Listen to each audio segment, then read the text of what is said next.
tous, bienvenue sur cette chaîne, j'espère que vous allez bien. Alors aujourd'hui on se retrouve pour 5 idées de recettes, de préférence de saison, tant qu'à faire c'est mieux.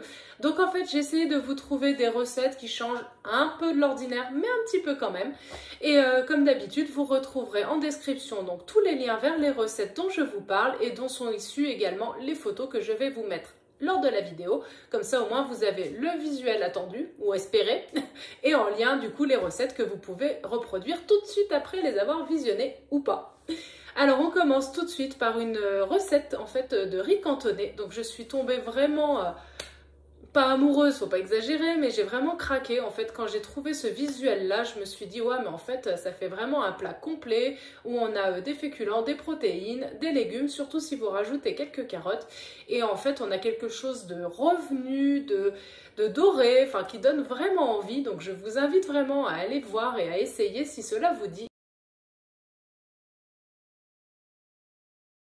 En deuxième recette, je vous propose quelque chose qui là pour le coup sort vraiment de ce qu'on a l'habitude. Alors ce sont des pâtes au butternut et au miso. Alors je sais que c'est plus tellement la saison des courges, mais en fait je me dis que peut-être que dans vos garages vous avez réussi à en conserver quelques-unes encore un petit peu et qu'il vous en reste. En tout cas, ce sont des pâtes très onctueuses. Et pour le miso, prenez bien donc du miso blanc parce que c'est vraiment celui qui est le plus doux et qui va le mieux se marier avec la butternut qui a vraiment un petit goût très spécifique. Ce serait dommage de gâcher cette alliance entre les deux. Après, si vous avez rien d'autre, bah écoutez, vous mettez peut-être un petit peu moins de miso rouge. Le brun, à mon avis, c'est vraiment costaud. Mais bon, vous faites avec les moyens du bord aussi. En tout cas, ça donne vraiment envie.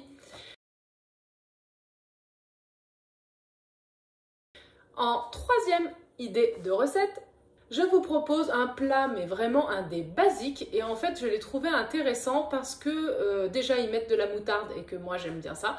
Et en plus, du coup, la préparation de base est vraiment ultra simple. Donc, si en plus, vous prenez déjà une pâte que vous avez toute prête, franchement, c'est un repas qui est prêt très rapidement. Vous l'accompagnez avec une salade, avec éventuellement, si vous voulez, vous rajoutez du tofu fumé à l'intérieur pour faire un petit peu style quiche lorraine, façon de parler. En tout cas, il y a vraiment matière de mettre des choses dedans pour que ça fasse vraiment un repas complet ou un repas du soir, parce que des fois, on aime bien manger un peu plus léger le soir.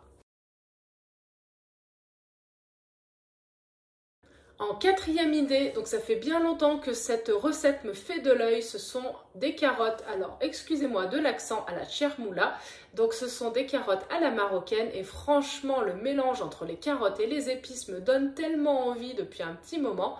Et je me suis dit bah pourquoi pas, en fait ça fait une sorte de clin d'œil avec du coup le couscous vite fait. Donc je m'étais dit que j'allais accompagner ça avec de la semoule et des merguez végétales, voilà, qui sont bien épicées. Je me suis dit que le tout irait bien ensemble et pourquoi pas rajouter quelques pois chiches éventuellement, mais c'est vraiment optionnel. En cinquième et dernière idée de recette, je vous propose un risotto au poireau. Alors pour rappel, le risotto, pour qu'il soit vraiment crémeux et onctueux, mais peut-être que vous le savez déjà, il n'y a pas besoin de crème, il n'y a pas besoin de fromage. En fait, c'est vraiment la cuisson en elle-même du riz qui va être assez longue, il faut le reconnaître, mais par contre, ça nous fait quelque chose de divin. J'adore faire des risottos, alors ça prend du temps, hein. On est sur bien 40 minutes de préparation, surtout s'il faut rajouter la fondue de poireau comme elle vous le propose dans la recette. Mais alors le mélange des deux, vraiment je vous le conseille, ça vaut le coup. Et c'est surtout intéressant de prendre le temps de le faire parce que vous allez obtenir quelque chose de très crémeux.